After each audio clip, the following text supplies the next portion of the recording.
ಗೃಹಲಕ್ಷ್ಮಿ ಗುದ್ದಾಟಕ್ಕೆ ದಿನ ಕಳೆದಂತೆ ಟ್ವಿಸ್ಟ್ ಮೇಲೆ ಟ್ವಿಸ್ಟ್ ಸಿಗ್ತಾ ಇದೆ. ಸಿಎಂ ಇಲಾಖೆ ಮೇಲೆನೆ ಇವತ್ತು ಸಚಿವೆ ಲಕ್ಷ್ಮಿ ಹೆಬ್ಬಾಳ್ಕರ್ ಬೊಟ್ಟು ಮಾಡಿ ತೋರಿಸಿದ್ದಾರೆ.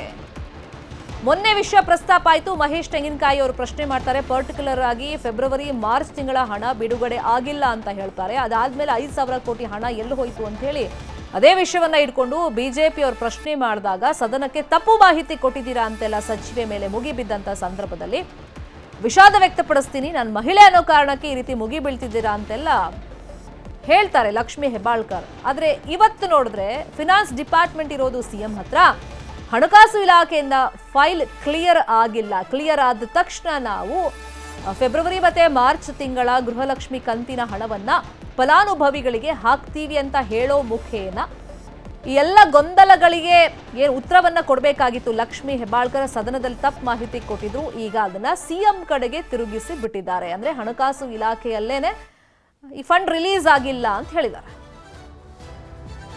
ಮಾರ್ಚ್ ಮತ್ತು ಫೆಬ್ರವರಿದಲ್ಲಿದು ಹೆಚ್ಚು ಕಡಿಮೆ ಆಗಿದ್ರೆ ಅದು ಫೈನಾನ್ಸ್ ಮಿನಿಸ್ಟರ್ ಸಿಎಂ ಸಾಹೇಬ್ರು ಅದಕ್ಕೆ ಉತ್ತರ ಸದನದಲ್ಲಿ ಕೊಡ್ತಾರೆ. ಮತ್ತು ಆ ರೀತಿ ಆಗಿದ್ರೆ ಖಂಡಿತವಾಗ್ಲೂ ಅದನ್ನ ಈ ರೀತಿ ಚೈಲ್ಡಿಶ್ ಆಗಿ ಕ್ವಶನ್ ಮಾಡಕ್ ಹೋಗ್ಬೇಡಿ. ವಿರೋಧ ಪಕ್ಷದವರು 5,000 ಕೋಟಿ ಎಲ್ಲಿ ಹೋಗಿದೆ? 5,000 ಕೋಟಿ ಬಿಡುಗಡೆನೇ ಆಗಿಲ್ಲ. ಬಿಡುಗಡೆ ಆಗಿದ್ರೆ 5,000 ಕೋಟಿ ಎಲ್ಲಿ ಹೋಗಿದೆ? ಬಿಡುಗಡೆ ಆಗಿಲ್ಲ. ಇದ್ರ ಬಗ್ಗೆ ಜಾಸ್ತಿ ಮಾತಾಡಬೇಡಿ.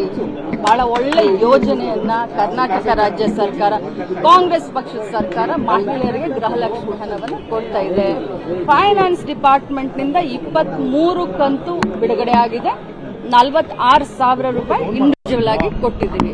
ಎಷ್ಟು ಫೈನಾನ್ಸ್ ಇಂದ ಬಿಡುಗಡೆ ಆಗಿದ್ದು ಕ್ಲಿಯರ್ ಕಟ್ ಆಗಿ ಡೈರೆಕ್ಟ್ ಆಗಿ ಅವರ ಅಕೌಂಟ್ಗೆ ದುಡ್ಡು ಹೋಗಿ. ಮಾರ್ಚ್ ಮತ್ತು ಫೆಬ್ರವರಿದಲ್ಲಿದು ಹೆಚ್ಚು ಕಡಿಮೆ ಆಗಿದ್ರೆ ಅದು ಫೈನಾನ್ಸ್ ಮಿನಿಸ್ಟರ್ ಸಿಎಂ ಸಾಹೇಬ್ರು ಅದಕ್ಕೆ ಉತ್ತರ ಸದನದಲ್ಲಿ ಕೊಡ್ತಾರೆ.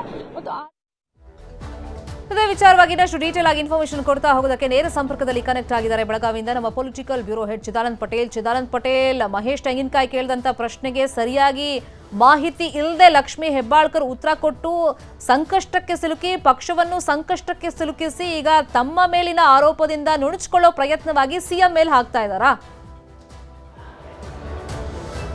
ಶರ್ಮಿತಾ ಶೆಟ್ಟಿ ತುಂಬ ಪ್ರಜ್ಞಾಪೂರ್ವಕವಾಗಿ ನಿನ್ನೆ ಸದನದಲ್ಲಿ ಲಕ್ಷ್ಮಿ ಹೆಬ್ಬಾಳ್ಕರ್ ಅವರು ಕೂಡ ಕ್ಷಮೆಯನ್ನು ಯಾಚಿಸಿದರು. ಒಬ್ಬ ಸಚಿವೆಯಾಗಿ ಕ್ಷಮೆ ಯಾಚಿಸುವಂಥದ್ದು ಅದು ಸದನದೊಳಗಡೆ ಅದು ರೆಕಾರ್ಡ್ಗೆ ಹೋಗುವಂಥದ್ದು ಮತ್ತು ಅದು ಸರ್ಕಾರದ ಘನತೆ ಗೌರವದ ವಿಚಾರ ಕೂಡ ಇರ್ತಕ್ಕಂಥದ್ದು. ಆದರೆ ವಿಪಕ್ಷಗಳು ತಮ್ಮ ಹೋರಾಟವನ್ನು ಸರಿದಾರಿಯಲ್ಲೇ ಮಾಡ್ತಾ ಇದ್ದು ಮತ್ತು ವಿಪಕ್ಷಗಳ ಹೋರಾಟಕ್ಕೆ ಜಯವೂ ಕೂಡ ಸಿಕ್ತು. ಆದರೆ ಅದೇ ವಿಪಕ್ಷಗಳು ಹಕ್ಕುಚ್ಯುತಿ ಮಂಡನೆ ವಿಚಾರದಲ್ಲಿ ಹಿಂದೆ ಸರಿದಿದ್ರು. ಹಿಂದೆ ಹಲವಾರು ಲೆಕ್ಕಾಚಾರಗಳಿರ್ತಕ್ಕಂಥದ್ದು ಮತ್ತು ಒಂದು ವಿಪಕ್ಷ ಸಮರ್ಥ ವಿಪಕ್ಷವಾದರೆ ಆಡಳಿತ ಪಕ್ಷದ ಒಬ್ಬ ಸಚಿವೆ ತಪ್ಪು ಮಾಹಿತಿಯನ್ನು ಕೊಟ್ಟು ಕ್ಷಮೆ ಸಂದರ್ಭದಲ್ಲಿ ಹಕ್ಕುಚ್ಯುತಿ ಮಂಡಿಸ್ತೀವಿ ಅಂತ ಹೇಳಿದಂಥ ವಿಪಕ್ಷ ಹಕ್ಕುಚ್ಯುತಿಯಿಂದ ಹಿಂದೆ ಸರಿದಿರೋದ ಹಿಂದೆ ಕೂಡ ಅನೇಕ ರಾಜಕೀಯ ಲೆಕ್ಕಾಚಾರಗಳು ಇರ್ತಕ್ಕಂಥ ಒಂದು ಭಾಗ. ಮತ್ತೊಂದು ಕಡೆ ಎಸ್ ಅಫ್ಕೋರ್ಸ್ ಈಗ ಫೈನಾನ್ಸ್ ಡಿಪಾರ್ಟ್ಮೆಂಟು ಹಣವನ್ನು ಹಾಕಿಲ್ಲ 2 ತಿಂಗಳು ಅಂತ ಹೇಳಿ ಅದು ಫೈನಾನ್ಸ್ ಡಿಪಾರ್ಟ್ಮೆಂಟ್ ವಿಳಂಬ ಮತ್ತು ತಪ್ಪು ಆಗಿರ್ತಕ್ಕಂಥದ್ದು. ಆದರೆ ಸಚಿವೆ ಲಕ್ಷ್ಮಿ ಹೆಬ್ಬಾಳ್ಕರ್ ಅವರು ಕ್ಲಾರಿಫಿಕೇಶನ್ ಕೊಡುವ ಸಂದರ್ಭದಲ್ಲಿ ಫೈನಾನ್ಸ್ ಡಿಪಾರ್ಟ್ಮೆಂಟಿಂದ ವಿಳಂಬ ಆಗಿದೆ ಅನ್ನೋ ಒಂದು ಮಾಹಿತಿಯನ್ನು ಕೊಡಬೇಕಾಗಿತ್ತು.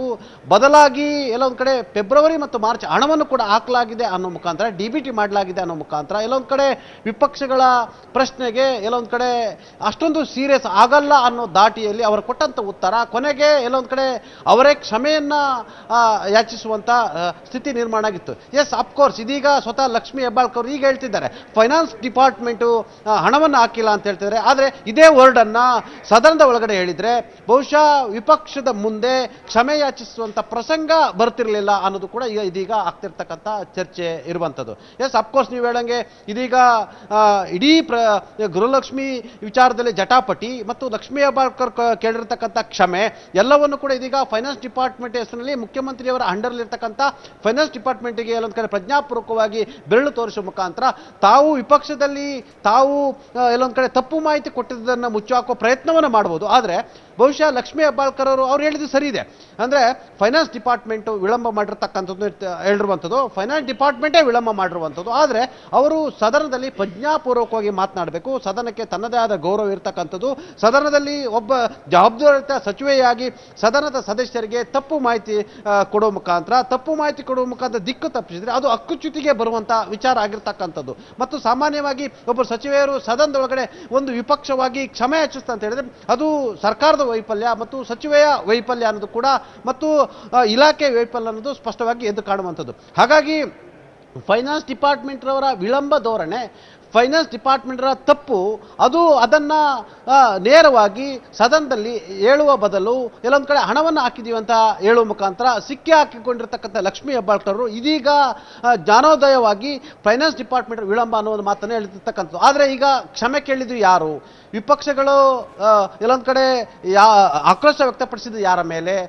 ಮತ್ತು ನಿನ್ನೆ ಕ್ಷಮೆ ಯಾಚಿಸಿದ ಬಳಿಕ ಉಪಮುಖ್ಯಮಂತ್ರಿ ಡಿ.ಕೆ. ಶಿವಕುಮಾರ್ ಅವರು ಲಕ್ಷ್ಮೀ ಹೆಬ್ಬಾಳ್ಕರ್ ಅವರ ಬೆನ್ನಿಗೆ ನಿಂತು ಇದು ಮುಖ್ಯಮಂತ್ರಿಯ ಅಂಡರ್ನಲ್ಲಿ ಬರ್ತಕ್ಕಂಥ ಫೈನಾನ್ಸ್ ಡಿಪಾರ್ಟ್ಮೆಂಟ್ ಅವರ ತಪ್ಪಾಗಿರ್ತಕ್ಕಂಥದ್ದು ಎಡವಟ್ ಆಗಿದ್ದು ಅನ್ನೋ ಮುಖಾಂತರ ಬಹುಶಃ ಆ ಸಂದರ್ಭದಲ್ಲಿ ಅವರು ಕ್ಷಮೆ ಯಾಚಿಸುವ ಮುಖಾಂತರ ವಿಪಕ್ಷಗಳಿಗೆ ಒಂದು ಹಂತದ ಜಯ ಸಿಕ್ಕಿದ ನಡುವೆಯೂ ಕೂಡ ಡಿ.ಕೆ. ಶಿವಕುಮಾರ್ ಅವರು ಬಹುಶಃ ಇದು ಫೈನಾನ್ಸ್ ಡಿಪಾರ್ಟ್ಮೆಂಟ್ ತಪ್ಪು ಅನ್ನೋ ಮುಖಾಂತರ ಲಕ್ಷ್ಮೀ ಹೆಬ್ಬಾಳ್ಕರ್ ಅವರ ಬೆನ್ನಿಗೆ ನಿಂತರು.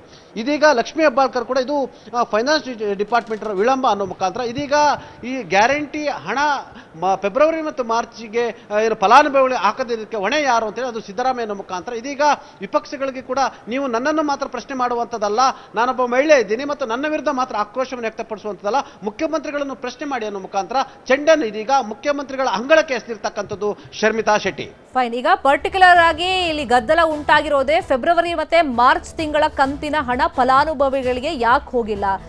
ಸಚಿವರು 23 ತಿಂಗಳ ಕಂತಿನ ಹಣ ಬಿಡುಗಡೆ ಆಗಿದೆ, ಫಲಾನುಭವಿಗಳಿಗೆ ಸಿಕ್ಕಿದೆ ಅಂತ ಹೇಳಿದ್ರು. ಬಟ್ ಈ 2 ತಿಂಗಳೇ ಪರ್ಟಿಕ್ಯುಲರ್ ಆಗಿ ಯಾಕೆ ರಿಲೀಸ್ ಆಗಿಲ್ಲ ಅನ್ನೋ ಪ್ರಶ್ನೆ ಜೊತೆಯಲ್ಲಿ ಏಪ್ರಿಲ್ ನಂತರದ್ದು ಹೆಂಗ್ ರಿಲೀಸ್ ಆಗುತ್ತೆ ಇದೆರಡು ಬಾಕಿ ಉಳಿಸ್ಕೊಂಡು ಅಂತ ಪಟೇಲ್ ಪ್ರಶ್ನೆ.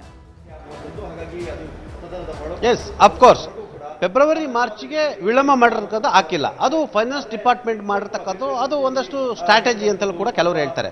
ಕೆಲವರು ಎಲ್ಲೊಂದು ಕಡೆ ಗ್ಯಾರಂಟಿಯ ಹೊಡೆತಕ್ಕೆ, ಗ್ಯಾರಂಟಿಯ ಹಣ ಕೊರತೆಗೆ ಜರ್ಜರಿತ ಆಗಿರ್ತಕ್ಕಂಥ ಸರ್ಕಾರ ಎಲ್ಲೊಂದು ಕಡೆ 2 ತಿಂಗಳು 3 ತಿಂಗಳು 4 ತಿಂಗಳು ಹಣವನ್ನು ಪೆಂಡಿಂಗ್ ಇಟ್ಕೊಂಡು ಇದೀಗ ಫಲಾನುಭವಿಗಳಿಗೆ ಹಣವನ್ನು ವಿತರಿಸ್ತಿರ್ತಕ್ಕಂಥದ್ದು.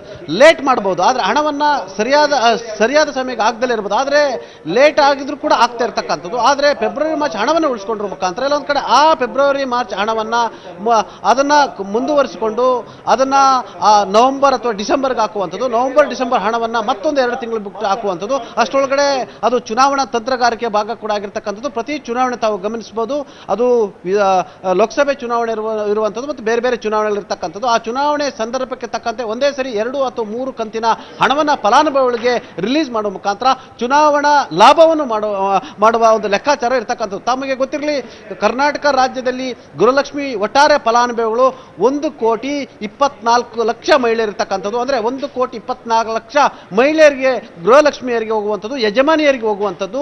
ನಿಮಗೆ ಗೊತ್ತಿರಲಿ, ಕಾಂಗ್ರೆಸ್ ಸರ್ಕಾರ ಅಧಿಕಾರಕ್ಕೆ ಬರಲಿಕ್ಕೆ ಕಾರಣ ಆಗಿರ್ತಕ್ಕಂಥದ್ದು 136 ಸೀಟಲ್ಲಿ ಒಟ್ಟಾರೆ ಕಾಂಗ್ರೆಸ್ಗೆ ಬಿದ್ದಂಥ ಮತಗಳು 1,13,86,000 ಮತಗಳು ಒಟ್ಟಾರೆ 136 ಸೀಟಿಗೆ ಬಂದಿರತಕ್ಕಂಥದ್ದು. ಇವರ ಫಲಾನುಭವಿಗಳೇ 1,24,27,000 ಇರ್ತಕ್ಕಂಥದ್ದು. ಹಾಗಾಗಿ ಸರ್ಕಾರ ಪ್ರಜ್ಞಾಪೂರ್ವಕವಾಗಿ ಚುನಾವಣೆಗೆ ಗ್ಯಾರಂಟಿ ಅಸ್ತ್ರವನ್ನು ಬಳಸುವ ಸ್ಟ್ರಾಟಜಿಯೂ ಇದರಲ್ಲಿ ಅಡಗಿದೆ ಅಂತ ಹೇಳಿರ್ತಕ್ಕಂಥದ್ದು. ಅದರ ಜೊತೆಗೆ ಎಲ್ಲೊಂದು ಕಡೆ ಆರ್ಥಿಕ ಕೊರತೆಯೂ ಕೂಡ ಕಾರಣ ಆಗಿರುವಂಥದ್ದು ಇಲ್ಲಿ ಸ್ಪಷ್ಟವಾಗಿರ್ತಕ್ಕಂಥದ್ದು Sharmita Shetty. Patel please be online. ಈಗ ಚರ್ಚಿತ ವಿಷಯ ಅಂತಂದ್ರೆ ಫೆಬ್ರವರಿ ಮತ್ತೆ ಮಾರ್ಚ್ ತಿಂಗಳ ಈ ಗೃಹಲಕ್ಷ್ಮಿ ಕಂತಿನ ಹಣದ ಜವಾಬ್ದಾರಿ ಯಾರದ್ದು? ಅದ್ರ ನಂತರ ಬರುತ್ತೆ ಅಂತಂದ್ರೆ ಈ 2 ತಿಂಗಳದ್ದು ಫಂಡ್ ಯಾಕೆ ರಿಲೀಸ್ ಆಗಲ್ಲ? ಸಚಿವರ ಗಮನಕ್ಕೆ ಬರಲ್ವಾ? ಹಾಗಾದ್ರೆ ಅವ್ರ ಕ್ಯಾಲೆಂಡರ್ ಪ್ರಕಾರ ಏನು ಉಲ್ಟಾ ಇದೆಯಾ? ಏಪ್ರಿಲ್ ಮೇ ಆದ್ಮೇಲೆ ಮಾರ್ಚ್ ಬರುತ್ತಾ? ಹಣಕಾಸು ಹಂಚಿಕೆ ಜವಾಬ್ದಾರಿ ಯಾರದ್ದಿಲ್ಲಿ? ಏಪ್ರಿಲ್ ನಂತರದ ತಿಂಗಳುಗಳ ಹಣ ಹಂಚಿಕೆ ಆಗಿದೆ ಅಂತ ಅವರೇ ಹೇಳ್ತಾ ಇದ್ದಾರೆ. ಹಾಗಾದ್ರೆ ಈ 2 ತಿಂಗಳು ಬಿಟ್ಟು ಮುಂದಿನ ತಿಂಗಳ ಅಂದ್ರೆ ಫೆಬ್ರವರಿ ಮಾರ್ಚ್ ಬಿಟ್ಟು ಏಪ್ರಿಲ್ ನಂತರದ ತಿಂಗಳುಗಳ ಈ ಕಂತುಗಳ ಹಣ ಪಾವತಿ ಆಗುತ್ತೆ ಅಂತಂದ್ರೆ ಇದನ್ನ ಹಂಚಿಕೆ ಮಾಡಿದವ್ರು ಯಾರು? ಸಚಿವರ ಕ್ಯಾಲೆಂಡರ್ ಪ್ರಕಾರ ತಿಂಗಳುಗಳನ್ನೇ ಮರ್ತು ಬಿಟ್ರ? ಆರ್ಡರ್ ಹೆಂಗಿದೆ ಅವ್ರದ್ದು? ಏಪ್ರಿಲ್ ಮೇ ನಂತರ ಫೆಬ್ರವರಿ ಮಾರ್ಚ್ ತಿಂಗಳು ಬರುತ್ತಾ? ಇಲಾಖೆ ಅಧಿಕಾರಿಗಳು ಸಚಿವೆಯದ್ದು ಜವಾಬ್ದಾರಿ ಇಲ್ವಾ? ಹಂಗಾದ್ರೆ ಎಷ್ಟೋ ಸಂದರ್ಭದಲ್ಲಿ ನಾವು ನೋಡಿದೀವಿ, 1-2 ತಿಂಗಳು ಡಿಲೇ ಆದ್ರೂ ಕೂಡ ಫಲಾನುಭವಿಗಳು ಇದ್ರ ಬಗ್ಗೆ ದನಿ ಎತ್ತಾರೆ. ಮಾಧ್ಯಮದಲ್ಲೂ ಕೂಡ ಈ ಬಗ್ಗೆ ಸುದ್ದಿಯನ್ನ ಪ್ರಸಾರ ಮಾಡ್ತೀವಿ. ಆರ್ಡರ್ ವೈಸ್ ಸಚಿವರ ಗಮನಕ್ಕೂ ಕೂಡ ಇದು ಇರುತ್ತೆ.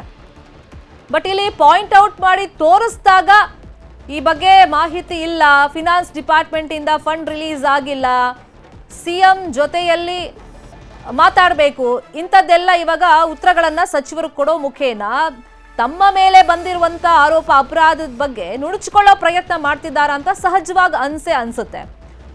ಪಟೇಲ್, ಬಹಳ ಸೂಕ್ಷ್ಮವಾಗಿ ಇಲ್ಲಿ ಗಮನಿಸ್ತಾ ಹೋಗೋದಾದ್ರೆ ನಾವೇ ಸಾಕಷ್ಟು ಸಂದರ್ಭದಲ್ಲಿ ನಮ್ಮ ವಾಹಿನಿಯಲ್ಲೇ ಪ್ರಸಾರ ಮಾಡಿದೀವಿ. 1-2 ತಿಂಗಳು ಡಿಲೇ ಆದ್ರೂ ಕೂಡ ಯಾಕೆ ಆ ಹಣ ಬಂದಿಲ್ಲ ಅಂತೇಳಿ ಫಲಾನುಭವಿಗಳು ಪ್ರಶ್ನೆ ಮಾಡ್ತಾರೆ. ಒಟ್ಟಿಗೆ ಹಾಕಿದ್ರ ಬಗ್ಗೆನೂ ಕೂಡ ಸಚಿವರು ಎಷ್ಟೋ ಸತಿ ಒಂದು ಕ್ಲಾರಿಫಿಕೇಶನ್ ಕೊಟ್ಟಂತ ಒಂದು ಬೈಟ್ಗಳನ್ನು ನಾವು ಪ್ಲೇ ಮಾಡಿ ತೋರಿಸಿದ್ದೀವಿ.